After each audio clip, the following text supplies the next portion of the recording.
जय भीम नमो बुद्धाय. Lord Buddha T व्हीमध्ये आपल्या सर्वांचं स्वागत आहे. मी विकास कडलक. आज भीमा कोरेगाव शौर्यस्तंभाच्या इथून आपण थेट प्रक्षेपण करत आहोत. पाहतोय की आपण लाखोच्या गर्दीमध्ये या ठिकाणी भीमा कोरेगाव विजयस्तंभास अभिवादन करण्यासाठी लोक येत आहेत. प्रत्येक वेळेस आपण म्हणतो चलो भीमा कोरेगाव. नक्की काय आहे चलो भीमा कोरेगाव? 1 जानेवारी 1818 स्वातंत्र्याचा बंड का झाले, दडपण्याचा प्रयत्न का होतो, तर विश्वरत्न परमपूज्य डॉक्टर बाबासाहेब आंबेडकर म्हणतात की जो समाज आपला इतिहास जाणतो आणि त्यापासून बोध घेतो तो समाज इतिहास घडवल्याशिवाय राहत नाही. कोरेगावची लढाई, कोरेगावच्या लढाईचे अन्य नावे कोरेगाव भीमाची लढाई, भीमा कोरेगावची लढाई ही महाराष्ट्राच्या पुणे जिल्ह्यामधील कोरेगाव भीमा या गावात भीमा नदीच्या काठावर झालेली एक ऐतिहासिक लढाई आहे. ही लढाई 1 जानेवारी इसवी सन 1818 रोजी ब्रिटिश ईस्ट इंडिया कंपनी आणि मराठा महासंघाच्या पेशवा गटामध्ये झाली होती.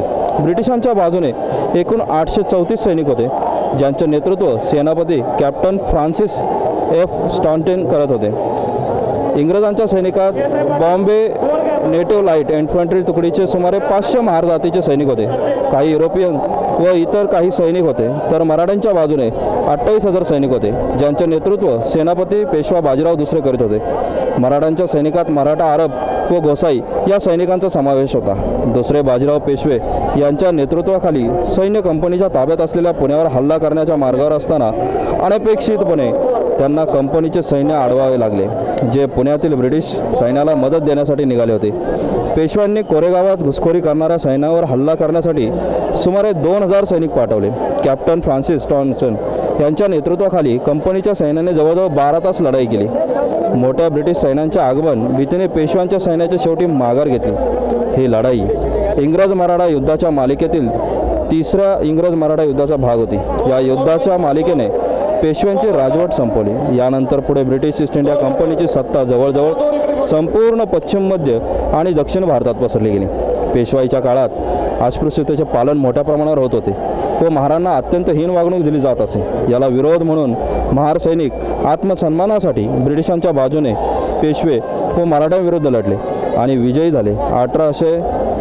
1800च्या दशकात पुण्याचे पेशवे, ग्वाल्हेर संस्थानाचे शिंदे, इंदूरचे होळकर, बडोद्याचे गायकवाड आणि नागपूरचे भोसले असे अनेक तुकड्यात मराठा साम्राज्य विभागलेले होते. त्यापैकी ग्वाल्हेर, इंदोर, बडोदा व नागपूर हे मराठा साम्राज्याचे गट ब्रिटिश साम्राज्यात सामील झालेले होते.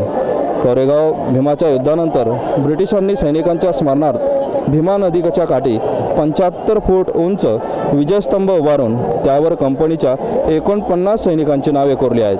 यामध्ये 20 शहीद व 3 जखमी महार सैनिकांची नावे आहेत. या स्तंभावर लिहिलेली आहेत, one of the Trump's of the British army of the earth. Mahar सैनिकांच्या स्मरणार्थ येथील विजयस्तंभाला मानवंदना देण्यासाठी दरवर्षी 1 जानेवारी रोजी महाराष्ट्रासह देशभरातून बौद्ध, विशेषतः पूर्वाश्रमीचे महार, अन्य दलित, शीख व इतर जातीचे लोकही लाखोच्या संख्येने येत असतात. बुद्धमूर्ती व डॉक्टर बाबासाहेब आंबेडकरांची प्रतिमा समोर ठेवून बुद्धवंदना घेऊन शहीद सैनिकांच्या जयस्तंभाला मानवंदना दिली जाते. अशा अनेक प्रकारे अनेक गावातून ह्या महार सैनिकांना आदरांजली, विनम्र अभिवादन करण्यासाठी लाखोच्या तादादमध्ये ह्या भीमा कोरेगावच्या नगरीत या विजयस्तंभास मानवंदना देण्यासाठी येत असतात. आपण थेट आता जनतेच्या प्रतिक्रिया घेण्यासाठी जाणार आहोत. जसं की आपण पाहिलं की या विजयस्तंभास मानवंदनेसाठी लाखोचे पब्लिक या ठिकाणी येते, भीमा अनुयायी अभिवादन करतात. आणि आज आपण थेट या नागरिकांमधून त्या भीमा कोरेगाव शौर्यस्तंभास वंदना देण्यासाठी आल्यानंतर त्यांच्या काय प्रतिक्रिया आहेत? दादा जय भीम. काय नाव आपलं? माझं नाव शरद शेळके. कुठून आलात आपण? मुंबई. अच्छा, तुम्ही दरवर्षी येता या ठिकाणी? दरवर्षी येतो. काय वाटतं नक्की या ठिकाणी आल्यानंतर काय आहे? ह्या ठिकाणी आल्यानंतर एक ऊर्जा, एक प्रेरणा अशी मिळते. त्यामुळं सगळे लोक म्हणजे सगळं भीम सैनिक या ठिकाणी पूर्ण महाराष्ट्राच्या बाहेरून या ठिकाणी येतो. दादा 56ला बाबासाहेब धर्मांतर करतात, पण तरीसुद्धा 1 जानेवारीला आपण शूर महाराज सैनिकांना अभिवादन करण्यासाठी येतो आणि मोठ्या प्रमाणात आपण या ठिकाणी भीमा कोरेगावला या ठिकाणी अभिवादन करण्यासाठी आल्यानंतर पुन्हा एकदा महार आणि बौद्ध धर्मांतर काय नक्की? महार आणि बौद्ध धर्म, कारण 56च्या आधीची ही लढाई 1818 सालची लढाई आहे ही. आणि बाबासाहेबांनी जे दीक्षा घेतली ती 1956 साली. दीक्षेच्या अगोदर बाबासाहेब पण ह्या ठिकाणी नेहमी यायचे आणि त्या काळात जे होते त्या काळात ती सगळी महारच होते आणि 56 नंतर ते सगळे बौद्ध झालेले आहेत. त्याच्यामुळं तो संबंध तसा काही मला वाटत नाही की तसा आपल्याला हे करता येईल म्हणून. अच्छा, म्हणजे एकंदरीत भीमा कोरेगाव विजयस्तंभ काय प्रेरणा देतो, नक्की काय आहे? भीमा कोरेगाव प्रेरणास्तंभ अशी ही प्रेरणा देतं आपल्याला की जी लढाई झाली त्या लढाईमध्ये आपले जे महार सैनिक जे लढलं ती ॲक्च्युली एक चीड होती. जे त्यांना जो अन्याय आता त्यांच्यावरती जो व्हायचा खरं म्हणजे त्या चिडीनुसार म्हणजे ती जी चीड होती त्या ह्याच्यावरती ते लढले आणि त्याच्यामुळे त्यांनी ते पूर्ण 25,000 सैन्यांचा खात्मा केला 500 महारांनी. दादा बघा, आता लोकसभा आलेली आहे, आपण मतदान करायला जातो. नक्की आंबेडकरी समाज, या आंबेडकरी चळवळ आणि आत्ताचे आपले आंबेडकरी नेते काय म्हणणं आहे तुमचं? ॲक्च्युली राजकारणावरती खरं म्हणायला गेलं तर मी कधी बोलत नाही आणि नाही बोलणार म्हणजे असं. तुम्ही मतदान तर करायला जाता? हां, मतदान मी करायला म्हणजे जातो. राजकारणात तुम्ही डायरेक्टली इनडायरेक्टली आलात, तुम्ही बोलणं जर टाळलात तर या जनतेला तुमच्या मनात काय आहे किंवा एखाद्या नागरिकाची काय भावना आता काय? असंच आहे की जे आता आपला जो समाजातले जे नेते आहेत त्यांनी सगळ्यांनी एकत्रित येऊन जर ह्या निवडणुकीला सामोरे जर गेलं तर ही जी देशामध्ये जी सध्याची घटनेची जी पायमल्ली चाललेली आहे तर त्याचं थोडंसं म्हणजे त्याला आळा बसण्याची म्हणजे ही आहे, म्हणजे आळा बसू शकतो त्याला की ह्या सगळ्यांनी जर एकत्र येऊन जर ही इलेक्शन जर खासदारकी इलेक्शन लढलं तर होऊ शकतं. तुम्हाला काय वाटतं की तुम्ही इथून नक्की काय तुमच्या मुंबईच्या लोकांना संदेश घेऊन जाणार आहात? आमच्या मुंबईच्या लोकांना संदेश इथून घेऊन जाण्याचं, मुंबईची बरीच लोक इथं येतात. आता मी इथून नवीन संदेश घेऊन जाण्याचं असं काही हे नाही आहे, पण इथून जी लोक येतात ती काही ना काहीतरी प्रेरणा घेऊनच जातात, कारण प्रेरणा मिळते म्हणून इथे येतात लोक. आपण बघतोय की काही ना काही लोक येतात असं दादांचं म्हणणं आहे. आपण थेट पुढील नागरिकांकडे जाणार आहोत आणि जाणून घेणार आहोत की आपण नक्की काय येतो. आपल्याकडे एक युवक या ठिकाणी आहे. दादा तुझं नाव काय? अभिमाने. अभिमाने. कुठून आलंस? सोलापूरवरून. सोलापूरवरून. काय वाटतं आल्यानंतर? इथं आल्यानंतर एक प्रेरणा मिळते, एक ऊर्जा मिळते आम्हाला. अच्छा. भीमा कोरेगावचा स्तंभ बघून की भीमा कोरेगावचा स्तंभ हा आमच्या अस्मिरीची लढाई आहे. मग या स्तंभाला इथं मानवंदना देऊन आमच्या मनाला असं मोकळं वाटतं, एकदम अभिवादन केल्यानंतर एकदम बरं वाटतं. असं 1 जानेवारीला आपण अभिवादन करण्यासाठी होतो, पण 1 जानेवारी झाल्यानंतर आपले जे काही तरुण वर्ग आहे ते ना की धम्माकडे ना की आंबेडकरी विचारधारेकडे वळताना दिसतात. नक्की काय तुम्ही कशा पद्धतीने एक युवक म्हणून या बुद्ध विहाराचे दरवाजे जे बंद दिसतात काही ठिकाणी ते कशा प्रकारे उघडले जाते? आपल्या समाजामध्ये त्यांना फक्त 1 जानेवारी 14 एप्रिल असो, 1 जानेवारी असो किंवा 6 डिसेंबर असो, इतक्या टायमामध्ये त्यांना बाबासाहेब दिसतात. इतर वेळी त्यांना मंदिरातले देव हे ते असं करायला पाहिजे. पण त्यांना एक माझं सांगू इच्छितो मी त्यांना की आपण तेवढं सगळं सोडून बाबासाहेबांनी आपल्याला 1956 नंतर बौद्ध धर्माची दीक्षा दिलेली आहे. मग आपण त्या बुद्ध धर्माच्या वाटेवर आपण चाललं पाहिजे. घरातील सगळं आपले पूर्ण फॅमिलीसोबत आपण दरवर्षी 1 जानेवारीला इथे यायला पाहिजे. 6 डिसेंबरला बाबासाहेबाला चैत्यभूमीला अभिवादन करायला 6 डिसेंबरला जायला पाहिजे. अच्छा. हां, आता लोकसभा येणार आहे, निवडणूक होणार आहे. एक तरुण म्हणून तू तरुणांना काय संदेश देणार की बाबा आता नव्याने आंबेडकरी समाज आणि ह्या आंबेडकरी नेत्यांसाठी काय असेल प्रश्न? आता येणाऱ्या निवडणुकीमध्ये तर मला एवढं कळतं की 1 जानेवारीला जेवढा समाज आपला इथं दिसतो ना तेवढाच मला काय म्हणायचं, बाळासाहेब आंबेडकरांच्या पाठीमागे तुम्ही असंच शेवटपर्यंत आपला समाज ठामपणे उभा राहायला पाहिजे की जिकडे मालमत्ता असेल तिकडं समाज आपला वळू नये. आंबेडकर घराण्याशी एक निष्ठ राहायला पाहिजे, एवढं माझं म्हणणं आहे. काही ठिकाणी वेगवेगळे नेते आहेत, त्यांच्याकडे पण त्यांचे पदाधिकारी म्हणतात. जसं आज तो म्हणतो युवक म्हणून बाळासाहेबांकडे, तसे काही युवक म्हणतात आठवले साहेबांकडे राहिलं, पण काही युवक म्हणतात हे नक्की हा जो संभ्रम आहे हा संभ्रम कशा प्रकारे तुम्ही आजचा जो तरुण वर्ग आहे म्हणजे आम्ही तरुण वर्ग कशा प्रकारे दूर करून एक आंबेडकरी समाज या सत्तेत बसेल त्यासाठी कशा प्रकारे एक युवक म्हणून प्रयत्न करशील? आंबेडकरी समाज सत्तेत बसायलाच पाहिजे ही आमची इच्छा आहे. कारण की आता रामदास आठवले साहेबांच्या पक्षातले कार्यकर्ते त्यांच्या पक्षाचा प्रचार हे ते करतात. बाळासाहेबांचे कार्यकर्ते बाळासाहेबांचा प्रचार, वंचित बहुजन आघाडीचा प्रचार करतात. पण या माझ्या सर्व कार्यकर्त्यांना माझी एक विनंती आहे की सर्वजण सोबत येऊन आपण एकत्र येऊन ही लढाई जिंकली पाहिजे आणि आपला समाज पुढे झाला पाहिजे, एवढी माझी इच्छा आहे. अच्छा, धन्यवाद. आपण पुढं जाणार आहोत. अनेक नागरिक या ठिकाणी आपल्याला पाहायला मिळतात की आपण पाहतोय की या हेलिकॉप्टरने या ठिकाणी पुष्पवृष्टी होती आहे. हेलिकॉप्टर या ठिकाणी आलेला आहे. आपण पाहतो की ह्या विजयस्तंभात बाबासाहेबांना अभिवादन करण्यासाठी वरून हेलिकॉप्टरच्या माध्यमातून या स्तंभावरती पुष्पवृष्टी या केली जात आहे आणि थेट आपण बघतोय की जे हेलिकॉप्टर आहे ते स्तंभाच्या अगदी जवळ येत आहे आणि जवळ येऊन हे पुष्पवृष्टी होणार आहे. ही पुष्पवृष्टी होत असताना या ठिकाणी आपण बघतो ही पुष्पवृष्टी झालेली आहे. या ठिकाणी अनेक नागरिक या ठिकाणी टाळ्या वाजवताना आपल्या टाळ्याच्या गजरात त्या विजयस्तंभास या ठिकाणी पुष्पवृष्टी करून मानवंदना देण्यात येत आहे. आपण पाहतोय की हेलिकॉप्टर अतिशय या स्तंभाच्या जवळ आहे आणि नागरिक जे आहेत ते ह्याचे चित्र काही क्षण आहेत टिपताना आपल्याला दिसतात. अनेक हे जे सोशल मीडिया म्हणा किंवा मोबाईलचा जमाना म्हणा, ह्या मोबाईलच्या जमान्यात अगदी ह्या हेलिकॉप्टरवरून होणारी पुष्पवृष्टी जी आहे हे टिपताना आपण पाहतोय. असंच क्षणचित्र जे आहेत हे लॉर्ड बुद्धा टी व्ही दरवर्षी आपणास दाखवत असते आणि या लॉर्ड बुद्धा टी व्हीच्या माध्यमातून आपण ह्या समाजामध्ये या चळवळीमध्ये आंबेडकर मुवमेंटमध्ये काम करणारेच नव्हे तर फुले शाहू आंबेडकर या चळवळीला मानणाऱ्या सर्व विचारधारेच्या वर्गांना आपण जागा करण्याचं आणि त्यांचा जो संविधानिक हक्क आहे त्या संविधानिक हक्काला बाधित राहून आपण त्यांना त्यांचे जी ऊर्जा आहे ती देण्याचा प्रयत्न या ठिकाणाहून करत असतो. आपण थेट पाहतोय की हेलिकॉप्टरच्या माध्यमातून हे पुष्पवृष्टी झालेलं आहे. जाणून घेऊयात नागरिकांच्या मनातील अनेक हे ॲटो रिक्षामध्ये पेशंट आहे आणि थेट या आंबेडकरी मुवमेंटमध्ये काम करणारे आपले अभिमानवे एवढ्या लाखोच्या गर्दीत ॲम्ब्युलन्स नसतानाही या रिक्षाला वाट करून देत आहे. या रिक्षाच्या माध्यमातून हे पेशंट जे आहे याला वाट करून दिली जात आहे. ही आंबेडकरी समाजाची संस्कृती आहे. ही आंबेडकरी समाजातील एक बाबासाहेबांच्या विचारांचे पाईक असणारे आंबेडकरी समुदाय हे या ठिकाणी दिसतात. आपण पाहतोय की ही जी व्यक्ती आहे की ही या ठिकाणी एक पोस्टर घेऊन आपल्या बाबासाहेबांचा फोटो आहे. EVM हटाव देश बचाव भारताचे संविधान द कॉन्स्टिट्यूट ऑफ इंडिया. अनेक चित्र आपण पाहतोय की या ठिकाणी जागर भारतीय संविधानाचा निर्भय बनव SC ST बचाव.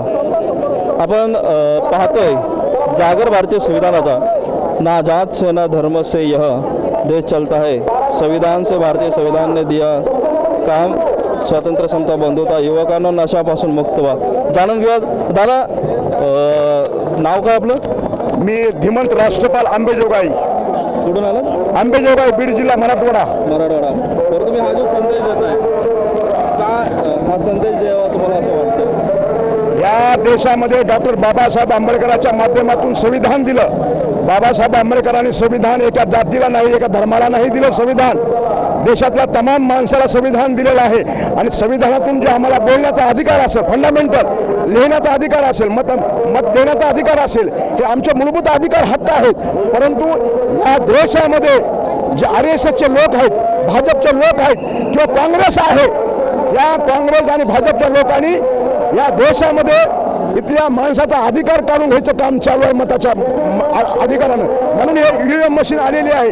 या जगामध्ये जे टॉप 10चे राष्ट्र आहेत, अमेरिका असेल, रशिया असेल, जपान असेल, युगोन असेल, त्या देशामध्ये हे EVM मशीन नाही. त्या देशामध्ये बॅलेट पेपरवर मतदान होते. पण भारतामध्ये EVM मशीन का आहे? आमचं म्हणणं आहे की गावच्या ग्रामपंचायत पासून ते दिल्लीच्या लोकसभेपर्यंत देशातलं सर्व मतदान हे EVM मशीननं नाही झालं पाहिजे, तर बॅलेट पेपरने हे मतदान झालं पाहिजे असं आम्हाला वाटतंय. दादा तुम्ही EVM हटावं म्हणताय. देश आज खाजगीकरणाकडे जातोय आणि आपण डिजिटल इंडियाकडे जातोय. डिजिटल इंडियाच्या माध्यमातून आपण पेपरलेसही म्हणतो एक ठिकाणी आणि आपण एक ठिकाणी EVM हटाव म्हणतो. नक्की EVM हटाव का? EVM हटाव ह्याच्यासाठी आहे की ह्या देशामध्ये जे सरकार जे येतंय, हे जे सरकार 14 पासून आहे हे फक्त EVM मशीनमुळे आलेलं आहे. म्हणून ह्या देशामध्ये जर लोकशाही नांदायची असेल, सर्वसामान्य माणसाला न्याय मिळायचा असेल, इथल्या बेरोजगारांना हाताला काम पाहिजे असेल, शेतकऱ्याला जर बाहेर पाहिजे असेल, या देशामध्ये माणसाला जर न्याय पाहिजे असेल तर हे भाजप सरकार हटवावं लागेल आणि ह्या देशामध्ये बॅलेट पेपरनं मतदान झालं पाहिजे असं मला वाटतंय. दादा आपण बघा लोकसभेची निवडणूक नुकतीच आता तोंडावर आहे आणि तुम्ही EVM हटावे पण म्हणताय. लोकसभा आणि आंबेडकरी समाजाची दशा आणि आंबेडकर चळवळीतील नेत्यांची अवस्था काय सांगाल? मला सांगायचं की या महाराष्ट्रामध्ये देशामध्ये आज जर स्वाभिमानी जर नेता जर देशामध्ये जर कोण असेल तर आदरणीय बाळासाहेब आंबेडकर हे स्वाभिमानी नेता आहे. त्यांना जर मंत्रीपद पाहिजे असतं तर मागं त्यांना लाल दिवा मिळाला असता. पण बाबासाहेबांचा विचार घेऊन ज्या पद्धतीनं बाबासाहेबांनी देशातल्या तमाम माणसाला काम केलं त्याच पद्धतीनं आज आदरणीय बाळासाहेब आंबेडकर या देशातल्या तमाम वंचितांसाठी ह्याच्यासाठी बाळासाहेब लढतात. म्हणून मला सर्व बांधवांना सांगायचं भारतातल्या सर्व माणसाला की बाळासाहेबांचे हात बळकट करण्यासाठी तुम्ही बाळासाहेबांच्या सोबत राहा. आणि जो आपला शौर्यस्तंभ आहे तो शौर्यस्तंभ आहे या थंबाचा वाद चालू आहे. या ठिकाणी दादाभाऊ जे अभंग आहेत या देशामध्ये लाखो भीमसैनिक आहेत. परंतु ह्या ठिकाणी दादाभाऊ अभंग सारखा माणूस जिल्हा न्यायालयाची केस असेल सर्वोच्च न्यायालयाची केस असेल उच्च न्यायालयाची केस असेल दादाभाऊ अभंग सारखा माणूस इथं लढतोय. म्हणून त्यांच्या सोबत सुद्धा आम्ही सर्व बांधवांनी सोबत राहिलं पाहिजे. राजकारणामध्ये बाळासाहेब आंबेडकरांच्या सोबत राहिलं पाहिजे. घराघरात संविधान वाचलं पाहिजे. संविधानामुळे आम्हाला काय अधिकार हक्क मिळालेले आहे. आणि देशामध्ये संविधान जिवंत ठेवायचं असेल देशामध्ये लोकशाही जिवंत ठेवायची असेल तर आम्हाला हे मशीन हलवाई वाटते. एक नागरिक म्हणून एक भीमसैनिक म्हणून एक शिवाजी महाराजांचा मावळा म्हणून मला असं वाटतंय. दादा तुम्ही आता म्हणला की या ठिकाणी दादासाहेब अभंग या ठिकाणी लढा लढतात. नक्की काय लढा आहे या ठिकाणी एक माळोदकर कुटुंब आहे आणि माळोदकर कुटुंबाच्या माध्यमातून माळोदकर कुटुंब हे त्यांच्या ताब्यामध्ये हा वाद हे केस चालू आहे असं केस चालू आहे. आणि त्यांच्यासाठी निकाल माळवडच्या विरोधामध्ये निकाल जिल्हा न्यायालयाचा निकाल लागलेला आहे. आता केस उच्च न्यायालयामध्ये आहे. मला म्हणायचं की निकाल लागेल पण तोपर्यंत आम्ही असं करतो की आज या ठिकाणी 1 जानेवारीला येतो आणि आम्ही नंतर आम्हाला काहीतरी हे नाही म्हणून आम्ही सर्वांनी ज्यांना बळ देता येईल त्या दादासाहेब अभंगांना तर दादासाहेब अभंगच्या आपण सोबत राहावं असा एक मला कार्यकर्ता एक छोट्या रस्त्यावरचा कार्यकर्त्याला वाटतंय. म्हणून मी जागरण करतो. मी कपन बांधून निघालेलो आहे संविधानासाठी. जगेन संविधानासाठी मरेन संविधानासाठी. बाबासाहेबांनी स्वतःचे 4 लेकरं देशासाठी बलिदान दिले. एक मागासाठी नाही महाराष्ट्रासाठी नाही देशासाठी. बाबासाहेब राष्ट्र निर्माते आहेत देशाचे. म्हणून बाबासाहेबांचा विचाराचा जागर करतोय आणि करत राहणार आहे. आदरणीय बाळासाहेबांच्या पाठीमागं समाधानी राहावं आणि त्याला हात बळकट करावी एवढं बोलतो आणि थांबतो. जय भीम जय भारत जय संविधान जय श्रीराम. आपण पाहतोय की या ठिकाणी संविधान जे आहे बाबासाहेबांनी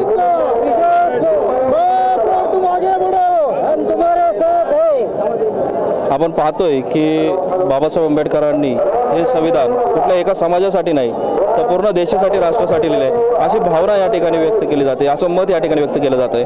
असेच अनेक नागरिक आहेत या ठिकाणी आपण पाहतोय की आधी कुठून आलात आपण?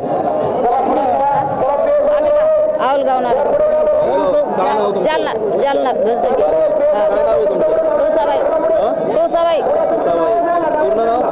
तुळसाबाई दिनकर सुरडकर. मला एक सांगा दरवर्षी येता तुम्ही इथं? हा काय वाटतं या ठिकाणी आल्यानंतर? चांगलं वाटतंय. कशासाठी येता तुम्ही इथं? आधी असं चांगलं वाटतंय नाही तर याला भेटायला याला चांगलं वाटतं इथं पाहासारखं आहे ना म्हणून सगळं असं घडलं ना. तेच मी विचारतोय तुम्ही या ठिकाणी येता भेटायला येता काय आहे इथं नेमकं? हा काय आहे? काय आहे हे असं झालेली घटना आहे ना म्हणून सनी या वाटतंय. हा म्हणजे या ठिकाणी जे आपले महार बटालियनचे सैनिक होतं त्यांनी जी शूर लढाई लढली त्या लढाईमध्ये जे जवान शहीद झाले त्यांच्या स्मरणार्थ या ठिकाणी बांधलेलं या ठिकाणी जे विजयस्तंभ आहे हा तो विजयस्तंभ आहे. दिसतोय कॅमेरामध्ये आता दाखवा जरा एकदा सर्वांना. हा तो विजयस्तंभ आहे. या विजयस्तंभाला मानवंदना देण्यासाठी सर्वजण येतात. हा इतिहास तुम्ही असाच या ठिकाणी घेऊन या ठिकाणाहून तुमच्या गावी गेल्यानंतर काय सांगाल लोकांना? आम्ही का आपण बघतोय की अनेक ठिकाणचे लोक या ठिकाणी आपल्यासोबत आहेत. अनेक ठिकाणी तरुण वर्ग या ठिकाणी आपल्याला दिसतो या ठिकाणी आलेला. जय भीम. काय नाव आहे तुमचं? हात सोडा. माझं नाव मिलिंद निंगडे. कुठून आला? बुलढाणा. काय वाटतं या ठिकाणी नक्की काय आहे? या ठिकाणी आल्यानंतर एक प्रेरणा मिळते. अच्छा. की ज्या व्यवस्थेमुळे या देशामध्ये मनुस्मृतीचा कायदा होता आणि जो मनुस्मृतीचा कायदामध्ये आपण बघतो की तोंडाला मटका आणि मागे आपल्या झाडू होता. आपण इथे शिकलो आणि ज्यावेळेस आपण म्हणतो की 500 महाराजांनी 28,000 पेशव्यांना काटलं, म्हणजे तो जो काही लढा दिला की आम्ही लढू शकतो, हा विश्वास या ठिकाणी आल्यानंतर आम्हाला बघायला मिळतो की आम्ही लढू शकतो. की 500 महाराजांनी जर का 28,000 पेशव्यांना काटलं तर जी व्यवस्था होती त्या व्यवस्थेला उद्ध्वस्त केलं. जी पेशवाई म्हणतो आपण किंवा आपल्या फुले म्हणतात की पेशवाई, बरं झालं पेशवाई नव्हती, म्हणजे पेशवाई ज्यावेळेस महात्मा फुलेवर ज्यावेळेस वरातीतून बाहेर काढलं जातं महात्मा फुलेंना आणि महात्मा फुले ढसढस रडतात आणि महात्मा फुले असं म्हणतात की बरं झालं पेशवाई नव्हती, म्हणजे पेशवाई होती तरी कशी होती, तर त्या पेशवाईला उद्ध्वस्त करण्याचं काम या महाराजांनी केलं. म्हणजे महाराजांचा जो काही लढा आहे, महाराजांचा जो काही संघर्ष आहे, हा संघर्षशील लढा आहे की आम्ही लढू शकतो. हा आत्मविश्वास या ठिकाणी आल्यानंतर प्रत्येक तरुणाला वाटते. आणि जो काही हा स्तंभ ज्या ठिकाणी उभा आहे, म्हणजे हा स्तंभ बघितल्यानंतर साक्षात्कार आहे. म्हणजे सांगितलेली गोष्ट नाही अशी की महाराजांनी 500 महाराजांनी 28,000 पेशव्यांना मारलं, हा इतिहास सांगतो. हा जो स्तंभ आहे हा इतिहास दर्शवतो त्या ठिकाणी की या स्तंभामुळे हा दर्शवतो आम्हाला आणि आम्हाला प्रेरणा मिळते की आम्ही करू शकतो, होऊ शकते, आम्ही अन्यायाविरुद्ध लढू शकतो. हा स्तंभ आम्हाला दाखवतो. आणि आम्ही बघतो की बाबासाहेब आंबेडकर या ठिकाणी या स्तंभाला प्रत्येक वेळेस भेट द्यायची, दरवर्षी स्तंभाला भेट द्यायची आणि आमचं अभिवादन करायचे. त्याचप्रमाणे संपूर्ण देशातील लोक, कोणत्याही जातीचे, धर्माचे, पंथ, संपूर्ण जाती धर्माचे, पंथाचे, जातीचे लोक या ठिकाणी येतात. कारण या देशामध्ये आम्ही बघतो की SC ST NT OBC आणि मायनॉरिटी या देशामध्ये मनुस्मृती होती आणि त्या मनुस्मृतीने या देशातील शूद्र अतिशूद्र की कोणत्याही धर्मातील लोक असतील त्या लोकांना सर्व हक्क आणि अधिकारापासून वंचित ठेवलेलं होतं. आणि या वंचित ठेवल्यामुळे त्याच व्यवस्थेला ज्या 500 महाराजांनी आम्ही म्हणतो की त्या 500 महाराजांचा भीमा कोरेगावचा इतिहास आम्ही म्हणतो की या ठिकाणी जी लढाई झाली होती तोच इतिहास की त्या 500 महाराजांनी 2,500 पेशव्यांना काटलं. जी पेशवाई या मातीमध्ये गाठली आणि त्या मातीमध्ये जी पेशवाई गाडल्यानंतर आणि म्हणतो की महात्मा फुलेला शिक्षणाचा अधिकार भेटला की तेच झालं की महाराजांनी लढा लढला, पेशव्यांना गाडलं. कारण पेशव्यामध्ये काय होतं, तर पेशव्यामध्ये जो SC ST NT OBC आणि मायनॉरिटी असेल की 85% जो समाज होता, ज्या वर्ण व्यवस्थेने आम्हाला लाथाळलं त्याच वर्ण व्यवस्थेला त्या महाराजांनी मातीमध्ये गाठला. आणि हा इतिहास या ठिकाणी साक्ष देतो की हा जो स्तंभ हा साक्ष देतो या ठिकाणी. दादा, तुम्ही आता ही सर्व माहिती सांगितली बरोबर, पण तुम्ही इथून जाताना तुमच्या गावातल्या लोकांना काय प्रेरणा या ठिकाणाहून देणार आहात, काय संदेश या ठिकाणाहून देणार आहात? बघा, आम्ही म्हणतो की आम्ही या ठिकाणी आल्यानंतर, कारण लढाई ही आता तलवारीची लढाई नाही, कारण पेशव्यांना जरी महाराजांनी 500 महाराजांनी तलवारीच्या जोरावर ही लढाई जिंकली, परंतु डॉक्टर बाबासाहेब आंबेडकरांनी जे हक्क आणि अधिकार मनुस्मृतीने आम्हाला बहाल केलेले नव्हते, ते हक्क आणि अधिकार बाबासाहेबांनी आम्हाला घटनेच्या माध्यमातून दिले. लढाई ही तलवारीची नाही. आता आम्ही म्हणतो की या देशामध्ये डॉक्टर बाबासाहेब आंबेडकरांनी राज्यघटना दिली आणि या संविधानानुसार हा देश चालतो. परंतु आताची परिस्थिती जर बघितली की ज्या डॉक्टर बाबासाहेब आंबेडकरांनी जे संविधान आम्हाला बहाल केलं, ते संविधान म्हणतो आम्ही 395 कलम होते, परंतु त्या संविधानामध्ये आजच्या परिस्थितीत बरेचसे बदल झालेले आहेत. आम्हाला जे आरक्षण बाबासाहेबांनी दिलं, जे खाऊच्या जुळले देशामध्ये खाजगीकरण, जागतिकीकरण आणि उदारीकरण आले या देशामध्ये, आणि तो आरक्षण डॉक्टर बाबासाहेब आंबेडकरांनी आम्हाला दिले, जे मूलभूत हक्क आणि अधिकार बाबासाहेबांनी आम्हाला दिले. परंतु आजच्या आताच्या परिस्थितीमध्ये जे हक्क आणि अधिकारावर आमच्या गदा आलेला आहे. आम्ही बघतो की इथं बघितलं आपण की UM हटाव, UM मध्ये ज्या बाबासाहेब आंबेडकरांनी आम्हाला मतदानाचा अधिकार दिला, ते UMच्या माध्यमातून जर का ते मतदानच जर चोरीला जात असेल तर आम्ही आता म्हणू शकत नाही. कारण बाबासाहेब म्हणतात की या देशाची शासनकर्ती जमातपणा म्हणजे तुम्ही संसदेत गेलं पाहिजे. आम्ही म्हणतो की या ठिकाणी हजारो लाखो समुदाय येतात. आम्ही बघतो की 6 डिसेंबरला दीक्षाभूमीवर येतो, आम्ही बघतो की 14 ऑक्टोबरला नागपूरच्या दीक्षाभूमीवर असेल किंवा 6 डिसेंबरला चैत्यभूमीवर असेल, लाखोचा जनसमुदाय या ठिकाणी येतो. प्रत्येक देशातून, प्रत्येक राज्यातून या ठिकाणी येतो. परंतु बाबासाहेब आंबेडकरांनी जे सांगितलं आम्हाला ते आम्ही ऐकलं का, की या देशामध्ये शासनकर्ते जमात बनले पाहिजे. आम्ही म्हणतो की संविधानाला जर का हात लावला तर आम्ही पाय आणि हात तोडून टाकू. फक्त ह्या बोलण्याच्या गोष्टी आहे, कारण हात पाय तोडला जाऊ शकत नाही. कारण संविधानाचे हातपाय किती तुटले हे तुम्हाला आज माहित नाही. फक्त आम्ही जोरजोरात जय भीम जय भीम जय भीम नारे देतो या ठिकाणी. परंतु बाबासाहेब आंबेडकरांनी जे स्वप्न होतं की या देशामध्ये शासनकर्ते जमात बना, शासनकर्ते जमात कशासाठी सांगितलं बाबासाहेबांनी की मी जे काही संविधान दिलं त्या संविधानाचं रक्षण हे संसदेत केलं जातं आणि त्या संसदेत जर का तुम्ही गेलं नाही तर या संविधानाचं रक्षण केलं जाणार नाही. म्हणून या ठिकाणी इथून जात असताना आम्ही गावागावात एकच अभियान चालवणार आहे की बाबासाहेबांचं स्वप्नपूर्ती झालं पाहिजे आणि संसदेमध्ये आपले लोक गेले पाहिजे. त्यासाठी आम्ही कामं केलं पाहिजे आणि बाबासाहेबांचा धम्म कसा वाढला पाहिजे यासाठी आम्ही कामं केलं पाहिजे. फक्त नारा लगाने से कुछ नाही होगा. जय भीम करणे से दादा मी 2 मिनटं तुम्हाला थांबवतो. तुम्ही आता एवढं सगळं सांगताय, या लाडबुद्धा टी व्हीच्या माध्यमातून सगळे दर्शक तुम्हाला बघतात, लाईव्ह चालू आहे, थेट प्रक्षेपण चालू आहे. येणारी लोकसभा तोंडावर आलेली आहे. येणारी लोकसभेची निवडणूक आणि आंबेडकरी समाजाच्या माध्यमातून आंबेडकरी नेत्यांची भूमिका काय असावी तुम्हाला वाटतं? पण आजच्या परिस्थितीत जर बघितलं आम्ही तर आज जे काही चित्र बघतोय आम्ही जे काही आंबेडकरी समाज जे काही चित्र बघतोय की संविधान हा मुख्य उद्देश आहे आणि संविधान वाचलं असं जर का प्रत्येक आंबेडकरी नेत्याला जर का असं वाटतं की आपलं संविधान वाचलं पाहिजे आणि मग संविधान वाचवणारे आणि संविधान वाचवणारे आणि संविधान पायदळी तुडवणारे लोक हा 2 संघर्ष आहे या ठिकाणी की ज्यांना वाटते संविधान वाचलं पाहिजे, ज्यांना वाटते संविधान हे खतम झालं पाहिजे. मग आमची भूमिका ही असली पाहिजे जर का आम्हाला संविधान नष्ट करणारे लोक म्हणजे कोण आम्ही आत्ताच्या परिस्थिती बनतो होती बीजेपी हे संविधानाला मानत नाही. या बीजेपीला असं वाटतं की मनुस्मृतीचा कायदा परत आला पाहिजे किंवा आम्ही जे हक्क आणि अधिकार बाबासाहेब आंबेडकरांना आम्हाला घटनेच्या माध्यमात दिलेले आहे ते अधिकार नष्ट केले पाहिजे आणि परत या लोकांवर मनुस्मृतीची वेळ आली पाहिजे असं बीजेपीचं म्हणणं आहे. आणि जर का आमच्या नेत्याला असं वाटते की आम्ही बीजेपीच्या विरोधात लढतोय मग जे काही या देशामध्ये जे काही ताकद आहे की जे बिगर बीजेपी अँटी बीजेपी जर का जे लोक अँटी बीजेपी आहे तर त्या सर्व अँटी बीजेपी लोकांनी एकत्र झालं पाहिजे आणि जर का ज्या लोकांना वाटते की संविधान वाचलं पाहिजे त्या सर्वांनी एकत्र आलं पाहिजे आजच्या परिस्थितीत तरी.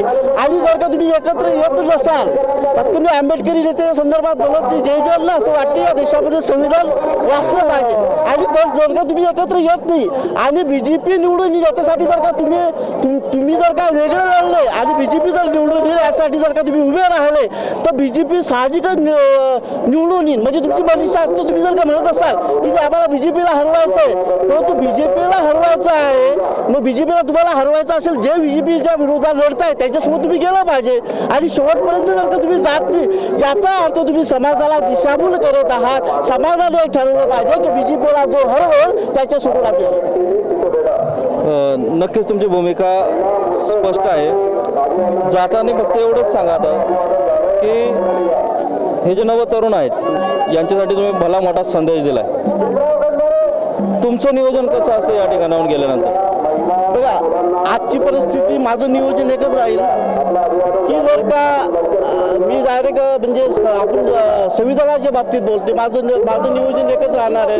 तरुणांना सांगायचं एकच राहणार आहे किंवा माझ्या पद्धतीने जे प्रयत्न झाले ते मी एकच करणार आहे. जिथं बीजेपी हरेल जो बीजेपीला हरवेल त्याला वोटिंग करा कोणताही पक्ष असो. आपण पाहतोय की अनेक आंबेडकरी नागरिक या ठिकाणी वेगवेगळ्या प्रतिक्रिया देत आहेत. आप देख रहे हैं लॉर्ड बुद्धा टीवी।